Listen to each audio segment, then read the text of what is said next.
This video is going to explore what school and education was like for young Roman males. Now, well before the empire, it was very common for boys to just be educated at home. Their father would teach them basic numeracy, that's how to count, as well as basic literacy, that's how to read and write, and the father's own trade. Now, the word trade might be a little bit unfamiliar to you. Trade is something that somebody does for a living. So if the father of a boy was a carpenter, he might teach his son how to be a carpenter. That's what a trade is. Or if he was a builder, he might teach his son how to build. Again, that's an example of a trade. Secondly, we're going to look at how schools emerged within Roman society. Now, like many things the Romans did, it was a concept that they stole from the Greeks. But when we think about a school in the Roman world, the image shouldn't necessarily enter our heads of a school like we're used to, a large classroom like we're used to, a big organised building like we're used to. In fact, a school for the Romans could often just be a back room at the back of a shop that people were going to visit every single day to buy and sell things, which would have one teacher out the back with some wooden stools, some very bad equipment, and maybe one or two students. These schools weren't the big organised things that we're used to today. Okay, so I want to stress that schools were often just little places out the way. They weren't a massive organised structure, often just the back room of a shop, or perhaps a room that a teacher had hired for for a day. Now, some equipment that you need to be aware of within Roman schools are below. So, this here is an abacus. Now, an abacus was used to count, and it was used for basic arithmetic. When Romans had to write, when Roman young boys had to write, they were often made to write on these things here. Now, this here is a stylus. You might have seen a stylus on some mobile phones. They were particularly common a few years back.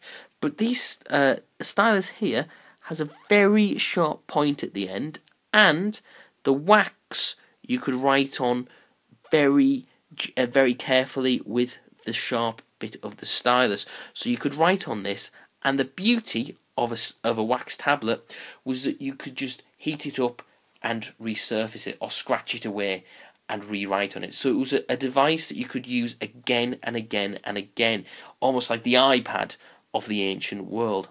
Now, the reason why these were so common in Roman education is because papyrus, this paper-like substance here, was very rare.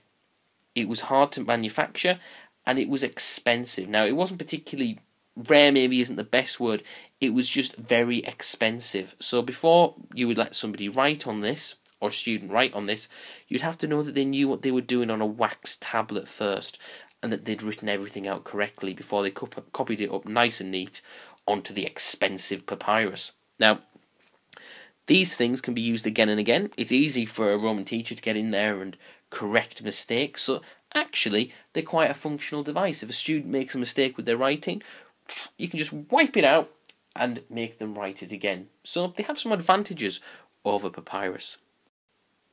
Thirdly, I'm going to show you the 3 stages of Roman education.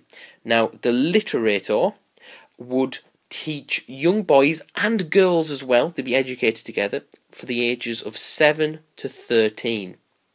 Now, this was when Romans were taught how to read and write and perform basic arithmetic. The education was in many ways similar to primary school today, although the Romans did it a little bit later than we did, since they started at 7 years old, which is a bit later than maybe we're used to. But they would do repetitive stuff like writing out the alphabet and learning basic numeracy and literacy. Now, this is written a bit funny. It is one word, grammaticus, so the S should be here. Okay, not there. The grammaticus was just for boys. Now, the grammaticus would lead to young boys about the age of 14 to 15 studying Greek and Latin literature. Texts like Homer's Odyssey would be read, and really it was just the classics that they would read, these ancient texts. But there would be opportunities to branch out and maybe study a bit of history and geography, but only if it was relevant to the text that they were studying. So in Homer's Odyssey, there's opportunities to study different places within the Mediterranean world, but fundamentally it was just a study of the texts, and everything kind of slotted around that. The last part of Roman education, and this was for the richest families who could afford it, because when they got to this stage you'd have to be pretty rich to be able to afford one of these, the rhetor would teach rhetoric. Okay, you might know that word. It's a word that we've stolen from the Romans that we still use today. But the rhetor would teach how to speak well in public. Now, it seems a bit of an odd thing to teach, especially when you consider the options that might be available to you at post-16 education. But it was vital, if you wanted to become a politician, that you were able to speak well. You had to prove that in public you could speak with confidence and an authority on any subject they'd bring to you. And without the communication technology of today, of course, the ability to speak well in public was absolutely vital for getting messages across to people. Elections couldn't be, elections when you're for political officers today, you can see them on TV where they've been cut and edited down and refilmed. Well, public speakers in the Roman times wouldn't have those advantages. You had to speak flawlessly all the time. Otherwise, you weren't worthy of holding a high political office. So these are the 3 stages of Roman education. Really, each one would be more expensive than the last, so it tended to be that only the richest people would get to this stage. Generally, fairly richish middle-class Romans would get to this stage, but it helped to ensure that the richest people continued to dominate Roman society, because if you wanted to have political office, well, you would have to have been educated by a rhetor to have the skills to do that, which would require you to have lots of money. So that is education for young Roman males.